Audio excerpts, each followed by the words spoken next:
ter as aulas gravadas para depois vocês terem acesso de novo a essas informações, para não se perderem, né.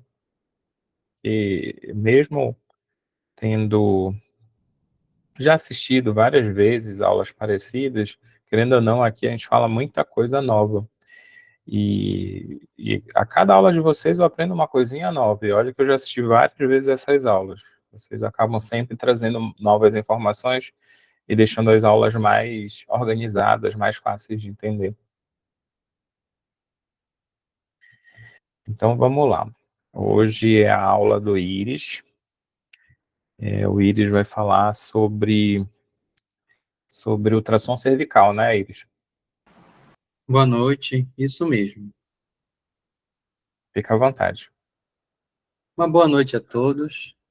Me chamo Iris Araújo de Sena, sou R1 no Serviço de Radiologia e Diagnóstico por Imagem do Hospital Ofir Loyola, que fica situado em Belém, Pará. Hoje abordaremos o ultrassom cervical. De maneira bem abrangente, ele vai ver três coisas: as glândulas salivares, a tireoide e os linfonodos cervicais. Ele sozinho não é o exame da tireoide. O exame da tireoide é o próprio exame da tireoide. Esse exame cervical ele é maior, porém, ao ver a tireoide e ela sendo normal, a descrição é mais simples, não é pormenorizada, os lobos não são medidos como no exame próprio da tireoide. Contudo, se houver alguma alteração na tireoide, ela vai ter que ser devidamente registrada, devidamente medida, tal qual o exame da tireoide de fato. A gente começa aqui com uma visão simples da anatomia. Eu gosto dessa imagem porque ela mostra aqui algumas relações anatômicas importantes, como da glândula parótida, que a gente já vai ver em seguida, com o músculo masseter, e aqui o esternocleidomastoide, que ele vai servir para o posicionamento dos linfonodos cervicais. Essa imagem é a imagem da mandíbula internamente. Então, aqui nós estamos vendo de dentro da mandíbula para fora, para mostrar as glândulas salivares. Nós temos basicamente três pares maiores. Existem outras menores, mas elas não vão entrar no exame porque elas não são visíveis a ultrassom. Temos aqui a glândula parótida, certo? Que ela fica mais, aqui, praticamente quase chegando no tragus da orelha. Ela tem uma porção mais superficial, uma porção mais profunda. Temos também a submandibular, que vai ficar mais ou menos no ângulo da mandíbula, e a sublingual, que vai ficar sob a língua. Nessa imagem de anatomia do néter, a gente consegue ver as três, agora de fora. A gente consegue ver a parótida, que lembra uma pirâmide invertida, com o ducto dela. Se eu não me engano, o ducto de Stenson, mas pode chamar de ducto parotídeo. Ele vai liberar a saliva na região dos molares. A divisão dela tem a veia retromandibular, que serve para dividir a porção superficial e profunda. Anatomicamente, é o nervo facial, que ele aparece aqui na imagem. Contudo, como nós não conseguimos ver a ultrassom, a gente divide a parótida em superficial e profunda pela veia retromandibular. Também temos aqui a submandibular. Se eu olhar ela de cabeça para baixo, lembra a cabeça de uma cobra mordendo o miloióide, esse músculo aqui, e a sublingual. Aqui, quando eu comecei a ver essa imagem, achei até meio confuso, mas essa é a língua em repouso. A língua em repouso, ela fica tocando o palato duro. Então, vocês que provavelmente não estão falando agora, ela deve estar repousando no palato duro. Se não estiver, seria bom procurar o dentista. Bom, vamos ver aqui a glândula de fato. Essa imagem aqui na direita, a de amarelo, em cima da parótida, representa o probe do ultrassom linear, que é o que nós utilizamos nisso. Na imagem longitudinal dela, nós conseguimos ver a glândula parótida. A parte profunda dela, nós quase não conseguimos ver. certo? Tanto pela situação da própria ecotextura dela, quanto que uma glândula parótida saudável, a gente não consegue ver bem, de fato, a parte profunda. De maneira transversal, tem aqui duas representações de onde que é quase chegando na orelha. A gente consegue ver um pouco da vascularização dela, da veia retromandibular, e consegue ver os músculos proximais a ela. Aqui, a gente tem veia retromandibular e a carótida externa, que serve para dividir esses lobos. Deveria ter o nervo, deve ter o nervo aqui, só que a gente não consegue visualizar. Isso aqui é uma outra forma de ver, um outro marco anatômico, serve para nós vermos a relação dela com o masseter e a veia retromandibular dividindo os dois lobos. Inclusive, isso aqui, pelo que eu vi em aula, é tema de prova prática para o título de especialista. Agora, na submandibular, nós conseguimos vê-la de maneira longitudinal. A transversal não dá, é difícil devido à posição anatômica dela. E aqui já é a sublingual. Na sublingual, a gente tem essas relações com os músculos digástricos, certo? Com o miloiode, genioide, genioglosso, e as glândulas, de fato, aqui na região praticamente submentual. Longitudinalmente, nós temos, eu tenho essa foto para ver como que fica a mandíbula, o genioide e o genioglosso, que eles vão aparecer aqui só em recorte. Aqui é a tireoide. Um detalhe, os pormenores da glândula tireoide vão ser descritos na aula de tireoide, que vai ter o duplo de tireoide também. Então, todos os pormenores dela não vou falar. Mas, basicamente, nós precisamos ver a sua ecotextura, se há algum cisto, se há algum tumor. Precisamos ter uma ideia do istmo, seus lobos esquerdo e direito, se eles estão de configuração normal. Se houver alguma alteração, aí sim serão descritos.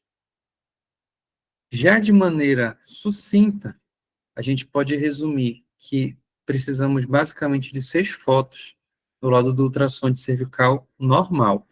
Não façam igual eu, que fiz um dia desse, fiquei muito empolgado e não bati foto nenhuma.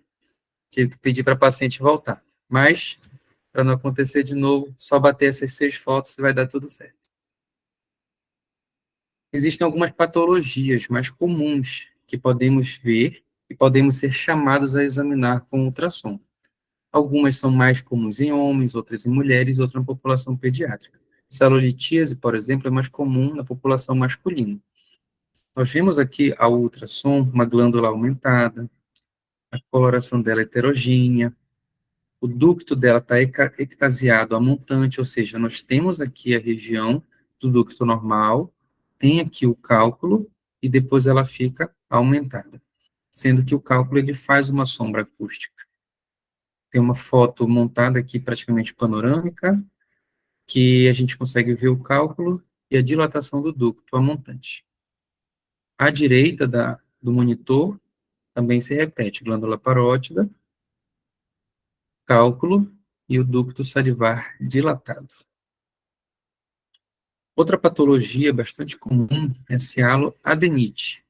Nós veremos uma glândula de volume aumentado, pode ser hipoecogênica, mas também ter alguma heterogeneidade no parênquima, certo? Pode ter um pouco de áreas hipoecóicas, às vezes mais quase que formando imagens císticas. O fluxo ao Doppler vai ser aumentado, certo? As glândulas salivares, elas têm, sim, fluxo ao Doppler, mas não é tão grande quanto a gente vê na imagem à direita do monitor. Às vezes, caso haja uma celulitise, uma estenose e proliferação bacteriana, pode formar um abscesso, que a gente vai ver coleções líquidas agrupadas, de acordo com a anatomia e a queixa do paciente. Aqui é uma imagem que mostra o Doppler também, com a vascularização aumentada na glândula. Parotidite, que é popularmente chamada de cachumba, muito comum por vírus, mas também pode acontecer por bactérias, como o vírus, um dos mais comuns é o Coxsackie, certo? Hoje, com vacinas é mais difícil de acontecer, mas a gente ainda vê. A glândula vai estar heterogênea também, de maneira difusa, com algumas imagens quase que bem dizer císticas, e o fluxo Doppler bastante aumentado. Aqui na parte, como ela está inflamada, o edema ajuda a gente a ver a parte posterior profunda da glândula. Ou seja, se nós estamos vendo uma glândula muito bem, provavelmente ela é patológica. Provavelmente. Claro que depende da anatomia do paciente. A cialoadenite crônica, ela tem algumas doenças nesse espectro. De maneira geral, como ela é crônica, a glândula pode estar com o volume normal, ou mesmo reduzido, e atrofiando. Vai ter algumas hipoecogenicidades, heterogeneidade no seu parênquima. Tem de permeio algumas áreas hipoecóicas que podem formar imagens até ovaladas, císticas, também. E lembra da aguda, mas aqui, principalmente, a glândula fica mais hipoecóica, normalmente. Perdão. Algumas causas das mais comuns, síndrome de Sjögren, a sarcoidose, doenças granulomatosas, o linfoma e o próprio HIV. Especificando a Sjögren, fase aguda, a glândula vai estar mais heterogênea, o volume ainda vai estar normal, ou aumentado devido à inflamação e devido também à vascularização aumentada. E como a gente vê aqui à direita no ultrassom, a gente vê essas imagens císticas, pequenas dimensões.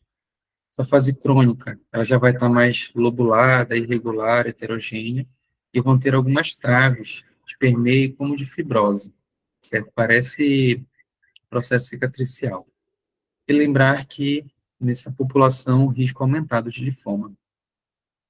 A cialose, que é uma doença bastante associada com diabetes, é um aumento crônico, pode também ser recorrente, né, melhora, piora, das parótidas, normalmente não inflamatório, que é cialose, e não tumoral. Pode ser uni ou bilateral.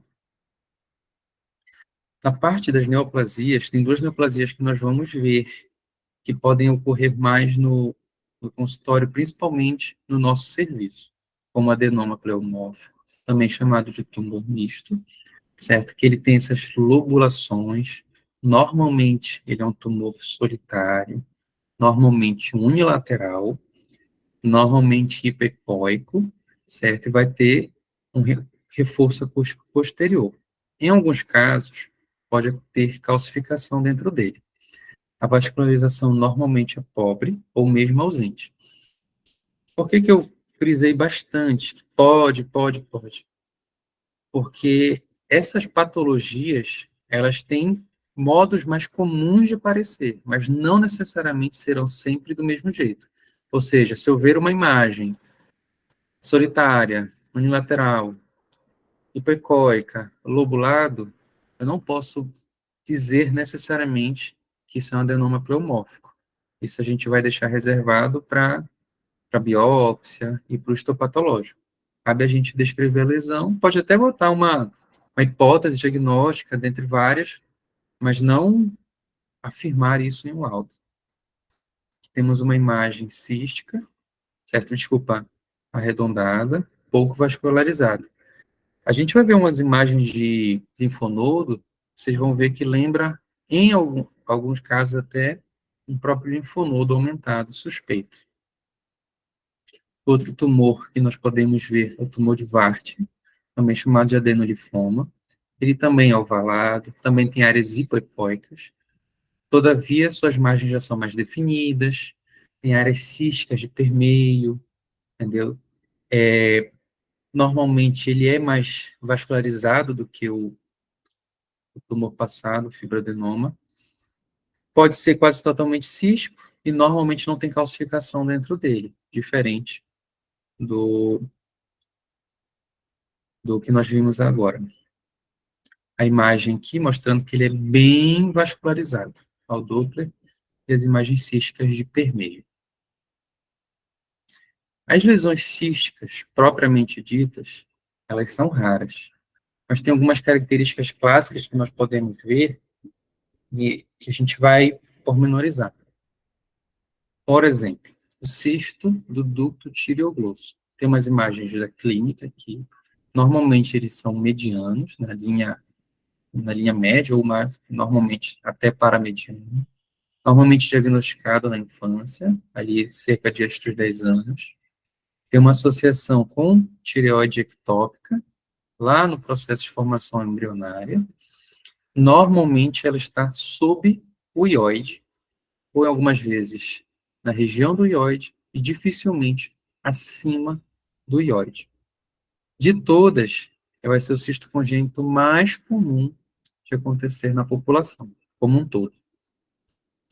Normalmente ele tem paredes finas, é hipo ou mesmo anecoico, normalmente não tem vascularização.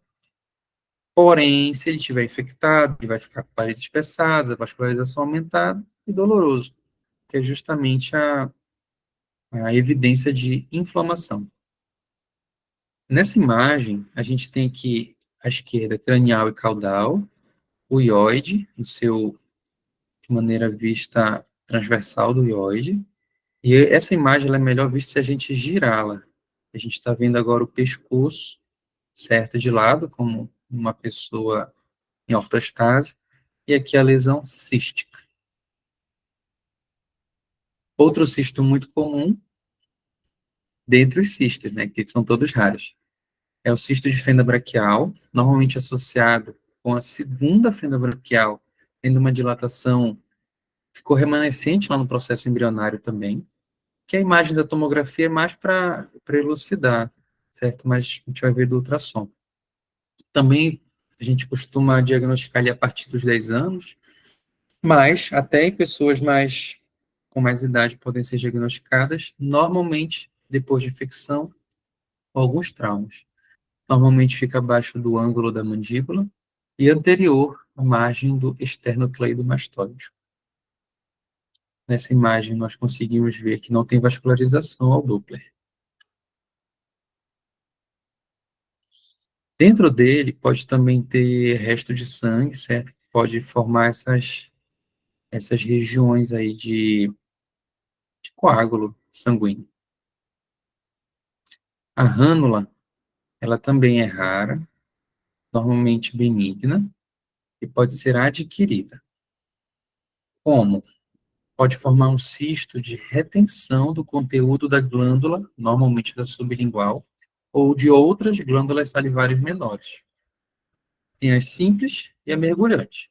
A simples vai ficar restrita ao seu espaço, no caso, normalmente da sublingual. A mergulhante pode ir invadindo a região ali submandibular, a região da cervical. A rânula tem esse nome porque lembra da rânula dos sapos. Essa é a clínica, certo? E aqui ela é visível. Aqui é na região sublingual, essa imagem hipoecóica é que mostra a rânula. E avançando agora aos linfonodos cervicais, essa imagem clássica que nós temos no nosso serviço, e eu acredito que tem vários outros, mostra a divisão dos linfonodos cervicais em áreas. Isso ajuda tanto a gente dizer de maneira mais acertada a posição anatômica de um determinado linfonodo, quanto ajuda um planejamento cirúrgico, ajuda, de fato, a ver uma melhor comunicação entre radiologistas, endócrinos, clínicos, cirurgiões, tanto geral quanto cabeça e pescoço, e o pessoal da ONC também. De maneira geral, o que é que eu consigo dizer para dividir? Vão ter alguns marcos anatômicos muito importantes. O ióide, a cartilagem cricóide e o esternocleidomastoide. Sabendo esses três, a gente já consegue dividir praticamente tudo. Numa visão anterior, a gente consegue ver o ocioide, ele vai separar a porção 1 da porção 2, e a cartilagem cricóide, a porção 3 da porção 4. Desculpa, a 1, ela é aqui submandibular, aí vem a 2 até o ocioide. Aí o ocioide para cartilagem cricóide que é o 3, certo? Então já vai ser 1, 2, 3 e o 4 aqui, infra, é a cartilagem cricóide. Só voltando. Aqui no esternocleidomastoide, se a gente começar do 1, a gente vai olhar para ele, certo? Que serve também de marco. Tem a divisão entre 2A e 2B. 2B é o que está sobre o esternocleidomastoide. Aí passa aqui o ióide, já vai ser o 3. Passa a cricóide, já vai ser o 4. Atrás, a região dorsal do esternocleidomastoide vai ser o 5. Acima da cricóide vai ser o 5A e abaixo o 5B. O 6, como já vimos, é abaixo da cricóide, e o 7 aqui na fúrcula external.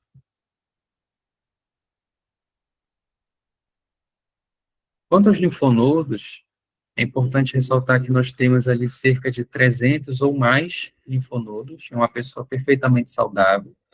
Nós conseguimos ver os linfonodos mais superficiais. Aqui nesse registro anatômico do Netter, a gente consegue ver que, inclusive, há alguns que são aumentados, mas são saudáveis, perfeitamente anatômicos, como o linfonodo de Kuttner, também chamado júgulo de gastro, pelas suas relações anatômicas. Esse slide aqui, ele é um dos mais importantes que nós temos. Na coluna central, tem as características, dimensão, número, forma, hilo, ecogenicidade, calcificação, se há disseminação extracapsular e a vascularização. Os linfonodos normais estão de verde, então suas dimensões podem ser variáveis, que aí já deixam um alerta. Um linfonodo estar aumentado, não necessariamente ele é neoplásico, maligno, ou mesmo necessariamente suspeito. Vai depender de todo o conjunto de informações para eu conseguir suspeitar de fato.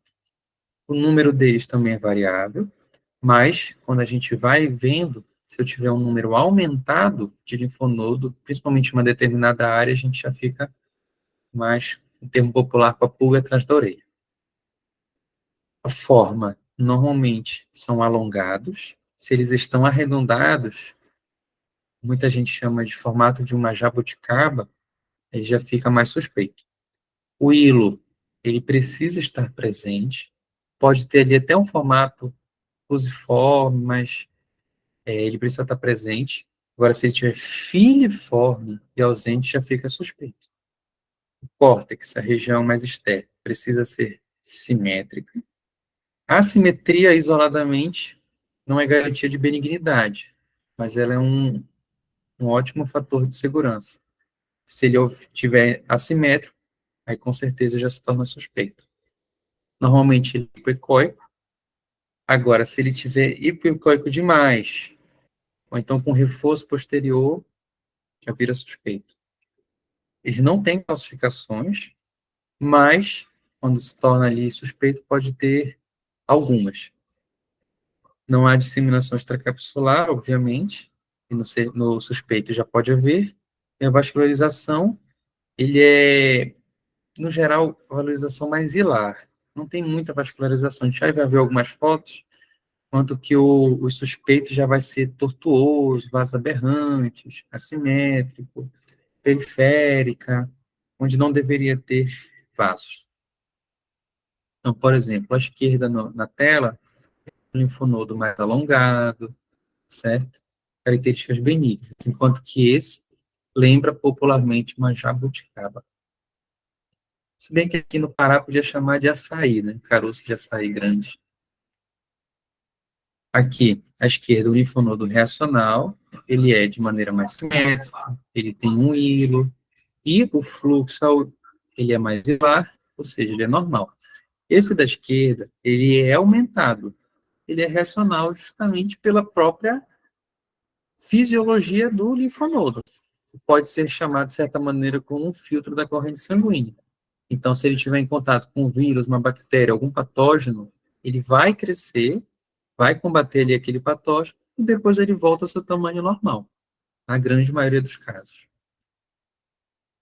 Como nós vimos agora nessa imagem, ele já está com uma textura heterogênea, uma vascularização aumentada, mais aumentada até do que algumas lesões de fato neoplásicas. Mas claro que aqui existe uma suspeita e seria muito bom indicar um processo de biópsia e exames complementares. Nesse caso, reforçando linfonodo arredondado, mais vascularização anômala, uma vascularização aqui periférica, diferente da vascularização hilar dos linfonodos normais. Nesse aqui, quando a gente olha mais essa parte delimitada em branco, ela parece até simétrica, certo? Tem ali um hilo fusiforme, mas quando eu olho para a parte direita, a cortical de fato ela é assimétrica, ele se torna suspeito. Aqui, não sei se vocês conseguem ver, a ponta do mouse é que o hilo, a parte à esquerda bem menor e a parte à direita bastante aumentada, ou seja, cortical bastante assimétrica. Imagens de linfonodo mais redondos, ou seja, perdeu-se o hilo gorduroso, o hilo já está filiforme. Filiforme lembra um fio, fusiforme lembra um fuso, que é quem conhece uma costureira lembra onde guarda a linha de costura, mas não é no cilindro. Ele é mais um formato de, posso falar assim, parece um tronco de cone, lembra mais isso. Também pode haver degeneração cística, e aqui, para reforçar a imagem, um fluxo anômalo. Pode haver microcalcificações, em caso de linfonodo suspeito, e um que é bastante comum na nossa região, um patógeno, são as micobactérias. Nesse caso, ela pode tomar conta do linfonodo. Quando eu olho para isso, a pessoa ela não tem tuberculose, ela não tem nada, eu posso sim pensar em uma massa, pensar em um câncer, alguma coisa. O diagnóstico histológico não cabe a gente. Porém, se a pessoa ela tem tuberculose, ela não está fazendo tratamento, e a gente vê uma linfonodomegalia, alguma coisa, a gente já começa a pensar num diagnóstico diferencial da própria micobacteriose. E é isso, pessoal. Muito obrigado.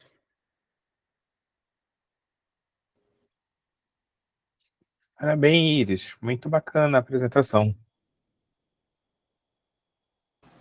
Muito obrigado a todos. Essa hora a gente abre para fazer as perguntas. Eu tenho,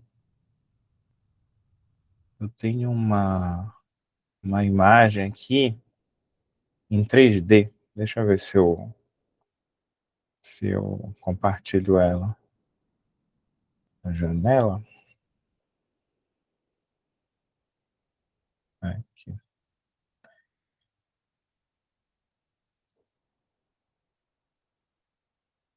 Vai parecer alongada aí para vocês. Eu gosto dessas imagens em 3D porque dá para ter mais ou menos noção. Vou virar aqui ela. Aqui a, a parótida, tá vendo aqui em azul? Aí ele falou da veia, né? Da, da retromandibular, que é esse ramo aqui. Passa bem no meio da parótida. Essa região a gente vai olhar muito, né? Tá bem aqui, ó. E o nosso linfonodo lá, júgulo de gástrico, é esse daqui, ó. Ele fica mais aqui embaixo. Ele é um linfonodo que tem várias características de linfonodo atípico, mas ele é típico, não é isso, Iris? Isso mesmo, é característica da anatomia dele ser mais aumentado de volume.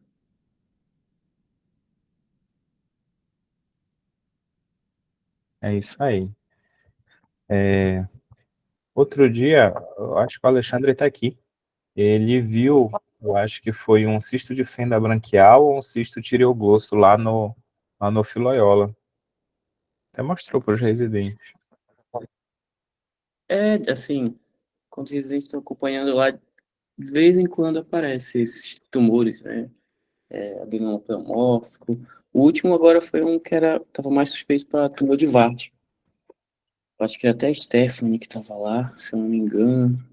Até mostrei para ela. A gente ficou assim. Porque, na verdade, é difícil de diferenciar o adenoma pleomórfico do tumor de Vart. Assim, são bem parecidos, mas assim, o que classicamente é dito é que o tumor de Vartin tem uma associação muito forte com o tabagismo. Isso aí sempre cai em prova. Sempre cai em prova. Então, lembre, tumor de Vartin relacionado com o tabagismo. O adenoma pleomórfico, não.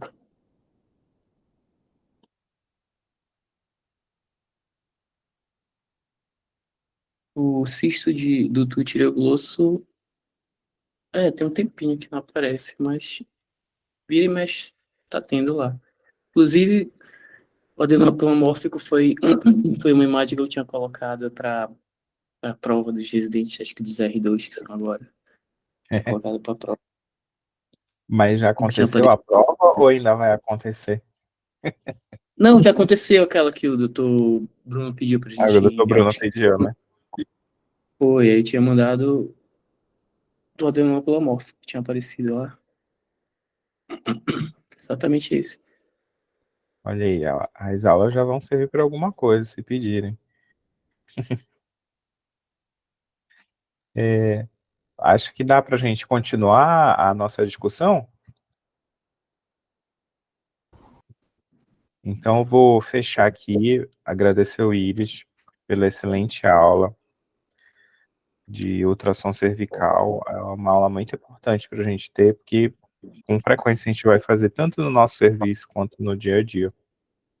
E a partir de agora, a gente vai começar então com o Bernardo, para ele mostrar o caso clínico que foi iniciado semana passada. Bernardo, é contigo. Obrigado, Iris. Boa noite, pessoal. Vou compartilhar minha tela aqui. Se alguém quiser discutir as imagens, fica à vontade, tá?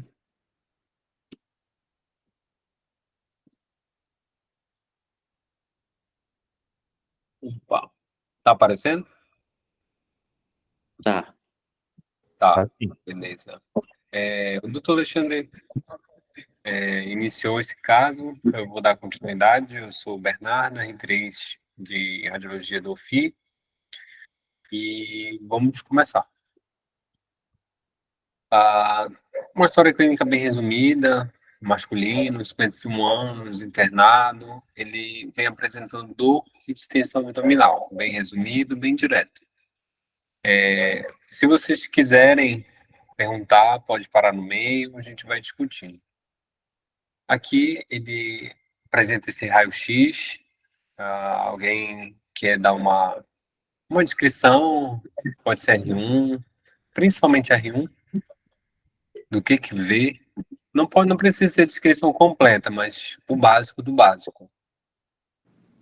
É só o que chama atenção. Tem alguma coisa que chama atenção de vocês nessa imagem? Isso é um scout, na verdade, não é nem um raio-x, é um scout da TC. É o scout, verdade. Não precisam ficar com vergonha, não. Eu acho que tem distensão, doutor. Tem distensão gástrica e de alça, né? Isso, o que mais chama atenção, né? Mais alguma coisa? Quem viu? Eu achei a parede da víscera, né, muito bem definida, com contraste bem definido, principalmente o estômago aí. E, né, a NL. Aham. Tá. Vamos lá seguir, que os achados de tomografia são mais interessantes. Alguém aqui? R2. E aí, Bernardo? Oi. Eu vou ler aqui as declarações, as mensagens, né? Tá. O Iris falou sobre a dilatação gasosa e o Adriano falou sobre o empilhamento de moedas. Pilhamento de moedas, eu acho que é aqui, né? Pode Tá. continuar. Ok, obrigado, doutor. Aí aqui, quem se habilita? Dá para ver nível líquido, né? Que realmente está a câmara gastro distendida. Eu não sei se tem uma falha aí na aorta com contraste. Se estivesse rolando a imagem, isso. É. É, Parece um septo aqui, né? isso. Já observou. Bom, não vai ser presa. E tem uma isso mesmo. confusão aí no meio aí dos vasos. Tem uma confusão. E Não dá para ver direito. Se pudesse baixar mais um pouco para ver o tronco celíaco, a mesentérica superior. por enquanto Vai ser tá depois. Tá, Esse beleza. septo que tu fala é um flap, que a gente chama flap de dissecção. Flap, né? Secção. Uhum. Olha, tá no rumo. Tá, vamos lá. Bom. Aqui as imagens coronais, né? A gente já começa a ter mais alteração. Alguém viu alguma coisa a mais aqui? Só se for a mais. Nessa segunda imagem, parece que tem uma pneumatose intestinal na alça. Qual lado? Esse lado aqui é o lado direito, no caso, né? Do paciente, né? Isso, exatamente. Isso. Tem aqui uns focos de... Isso. Além da... Pode falar. Não, ela tá indo no rumo certo. Tem a pneumatose. E Isso, eu acho que na aorta, né? Eu acho que tem umas falhas de enchimento também. Bem isso. É o flap. É o flap no coronal. Ela só continuou, mas aqui nessa imagem tem outra coisa. E a gente tem quase... Algumas das alças, elas não coram, né? É o rim, Isso, não rim cora. parado irregular. Tem Isso. as alças mais proximais, elas estão com contraste da parede, e as mais distais e no cólon direito não tá realçado. Isso, exatamente. Isso. É alce. Boa. Parece que é mais o intestino delgado, né? Assim, o que tá sofrendo, no caso. Dá essa impressão. Beleza. Viram os principais achados já? Vamos prosseguir. Outras imagens que a Mari já citou, tem a pneumatose, né? Aí aqui, algumas imagens com perda de realce, mas não tanto quanto a anterior. E aqui o flap da aorta. Aí aqui já outras imagens. Aqui tem um achado a mais. Alguém se habilita?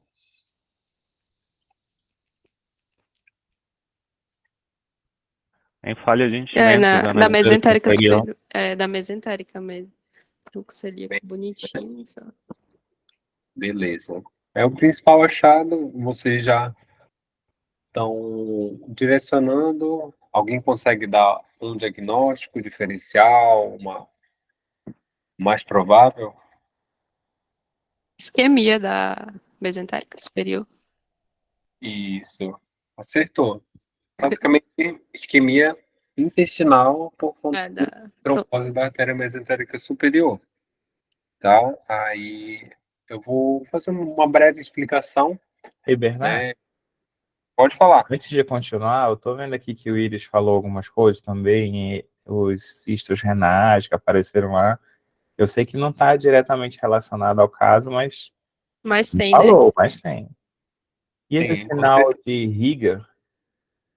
Higler, eu não sei que sinal é esse.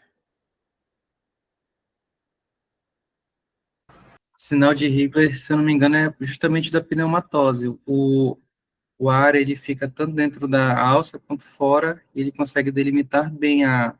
É do raio-x, né? A visualização Isso, da camada que a gente fala no raio-x. isso.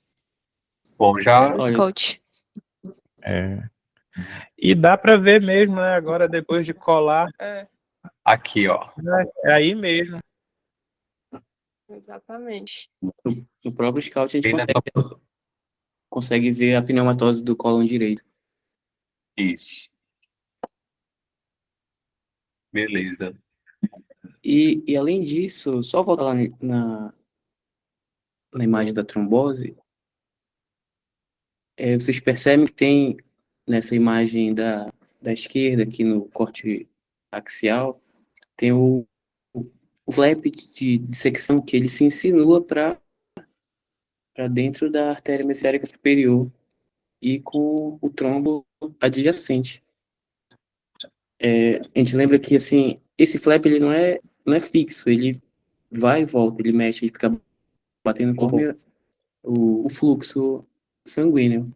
A gente chama isso de obstrução dinâmica, e tem obstrução dinâmica e obstrução estática, que o flap seria obstrução dinâmica e a trombose obstrução estática. No caso aí tem os dois.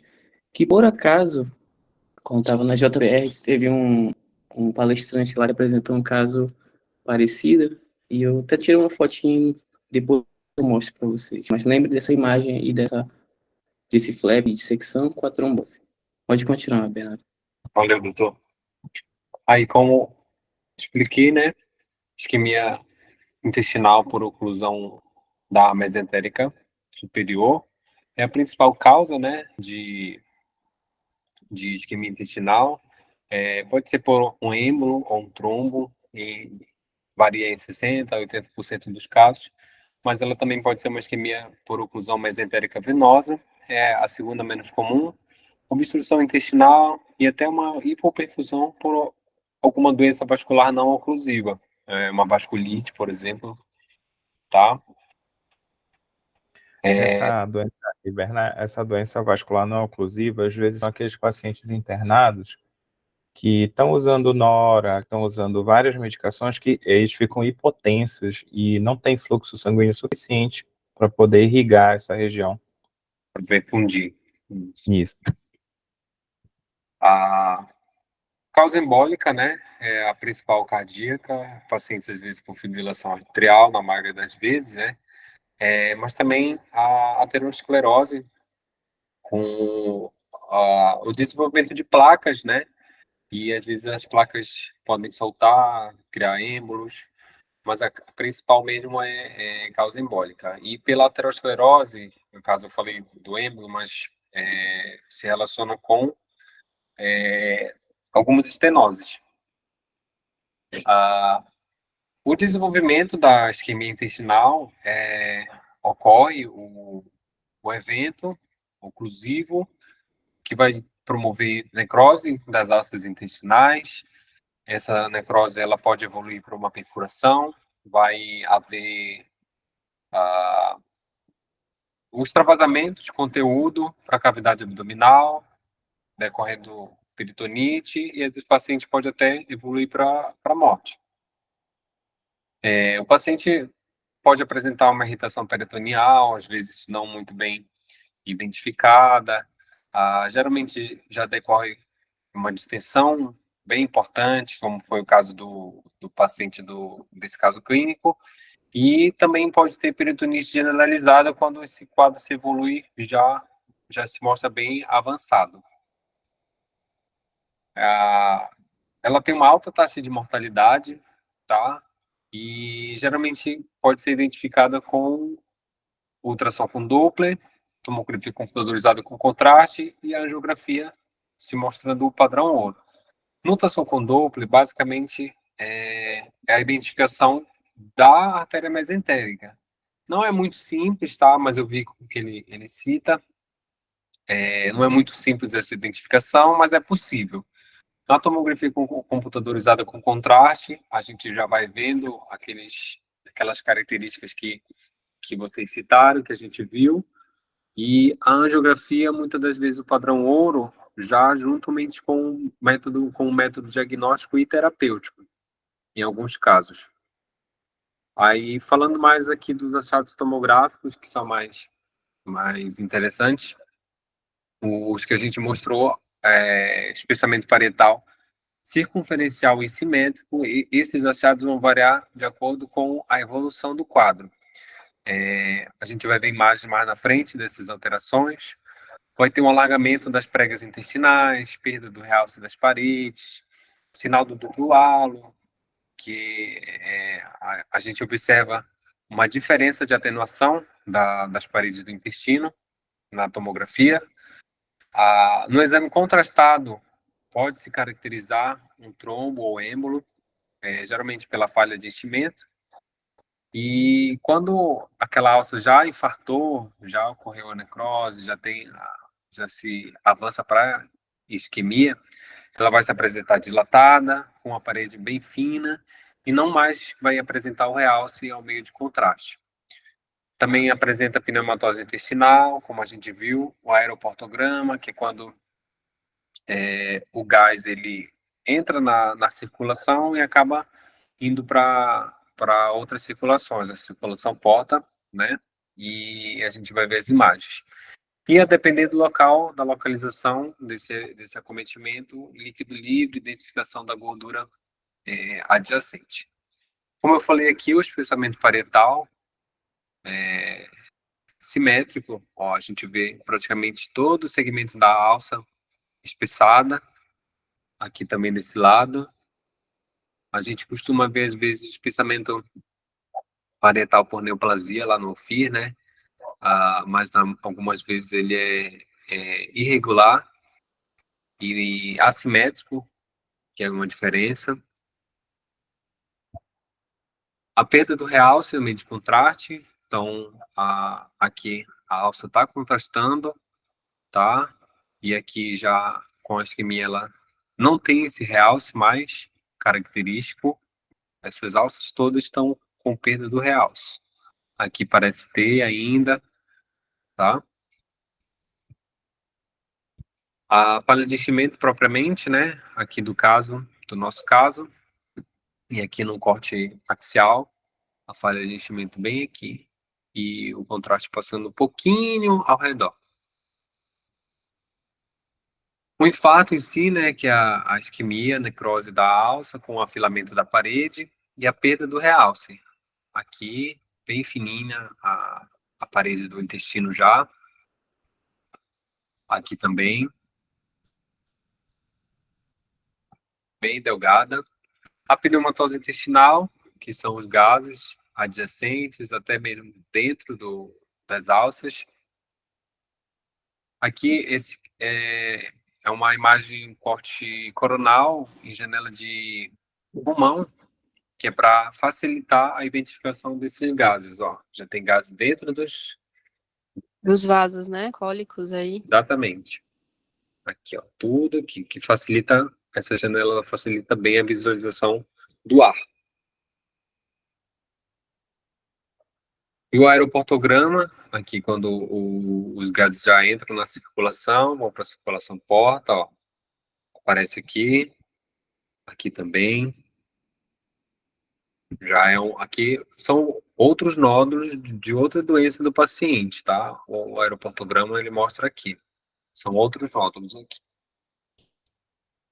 E o líquido livre, o espessamento líquido livre, o espessamento da gordura adjacente, o edema da parede do intestino, a pneumatose.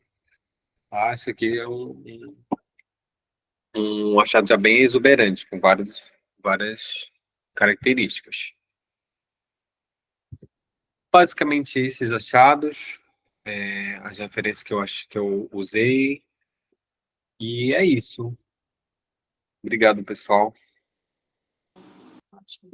Muito bacana. Valeu mesmo. O Bernardo, Oi. eu estava pensando agora a história quando essas alças elas começam a esquinhar, se perde a integridade da parede da alça com um vaso sanguíneo. Por isso que as bactérias vão entrando no vaso e vão criando esse ar.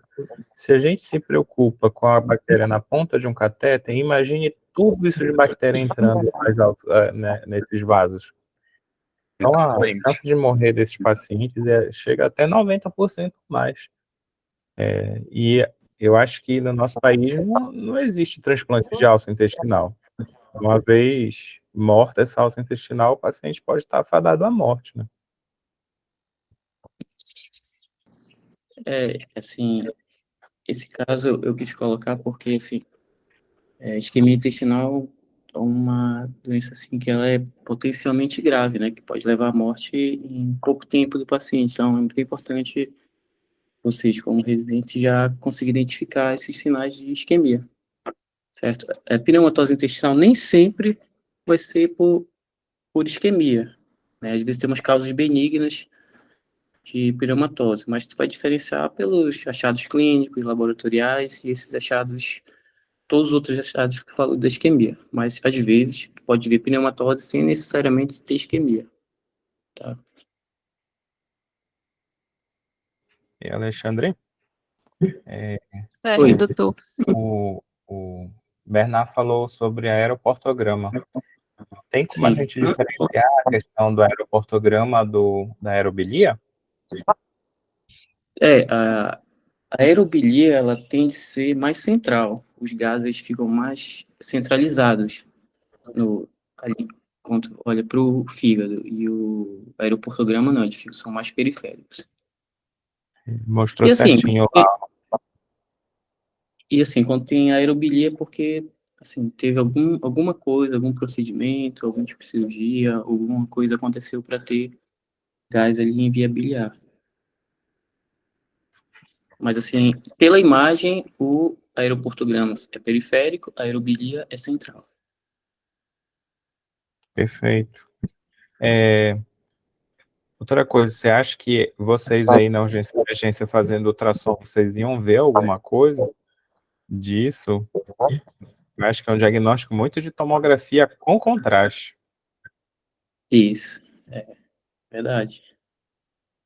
porque não tem, com ultrassom, só Eu um acho muito gás na alça difícil também. intestinal, tu não vai conseguir ver nada atrás daquilo. Eu acho que é mais tranquilo de ver no raio-x, talvez no quadro mais avançado, algum sinal indireto, né? Do que na ultrassom. Ver uma pneumatose, né? Ver esse sinal, ver a distensão da alça e sugerir um abdômen agudo do que a ultrassom, ver todos esses achados ou alteração no Doppler, né? Da mesentérica.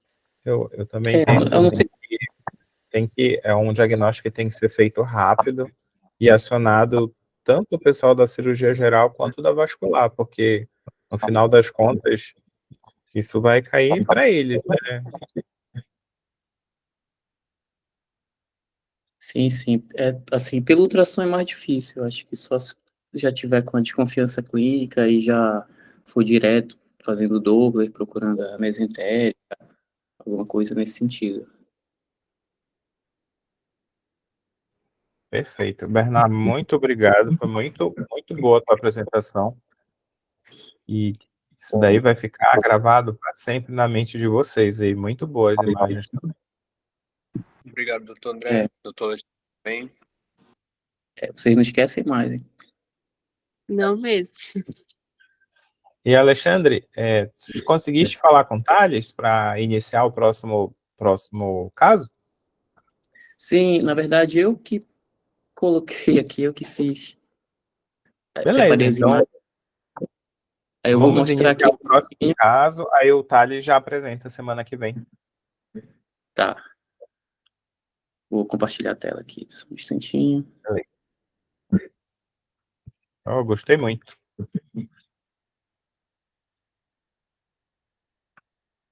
Tá compartilhando? Ainda não.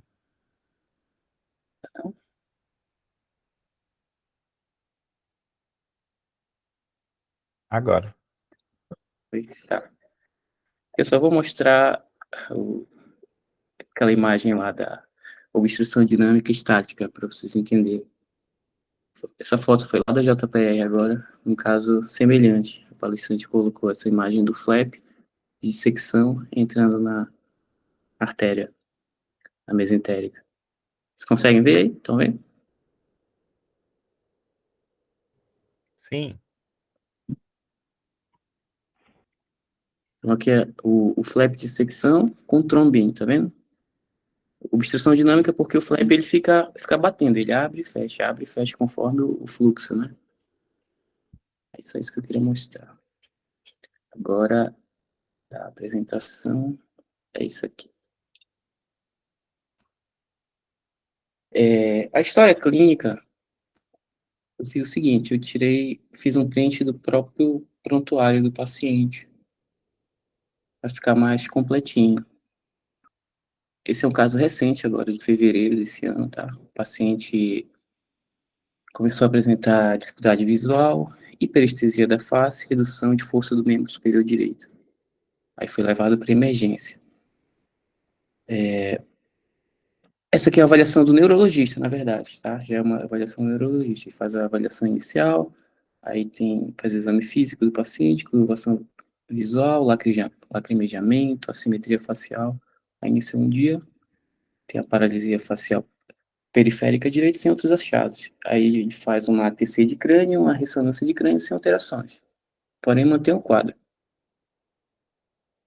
E no exame físico posterior do paciente, tem essa história aqui, né? E tem exame físico relativamente normal, e só que o paciente ele relata que ele tem uma diferença na APA sistólica de 20 todas as vezes que é ferida de um membro para o outro. Tem uma diferença. Se mede de um lado e do outro dá uma diferença de 20. É o que o paciente relata. Essa aqui é um... Aí o paciente fez uma anjo de pescoço, depois de fazer os exames de crânio. Na verdade, ele fez um Doppler de cervical, artéria do pescoço, e ele apresentou uma área de estenose ali da artéria carótida comum esquerda. Aí foi encaminhado para fazer a anjo. Aí fez a anjo de pescoço. Esse é o corte ali ao nível da artéria pulmonar, do tronco da artéria pulmonar, que ela está claramente alargada aqui, né? Aí fazendo corte subsequente, subindo, tá? Ali o nível do arco aórtico. Aqui já nos troncos supraórticos, que é um pouco mais acima e um pouco mais acima.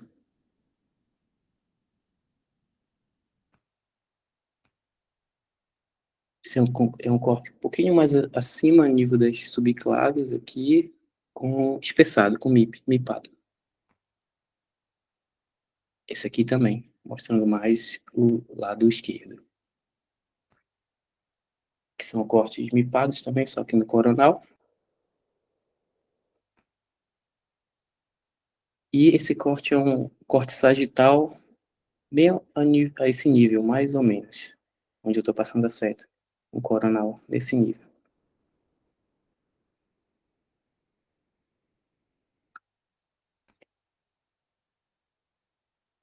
Esse aqui é o 3D.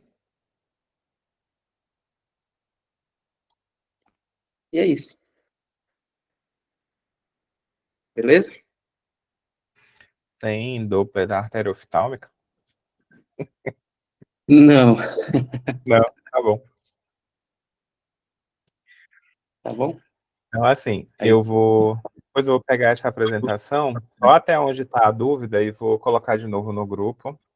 Aí vocês vão passar a semana toda se batendo com esse exame, vão dizer quais são os achados e o diagnóstico, tá bom? Semana que vem a gente vai ter aula da Ana Helena sobre fígado, vesícula biliar, vias biliares, dia 15/5. Junto com a aula da Ana, a gente vai ter já a apresentação do Thales sobre esse caso clínico, e a gente já inicia o próximo caso clínico com o Breno. Beleza? Thales tá aí? Beleza, doutor. Thales, tu vai estar amanhã lá no FI? Beleza, doutor. O Thales Tá, é um Thales, rapaz de poucas palavras, ele deu um ok aqui.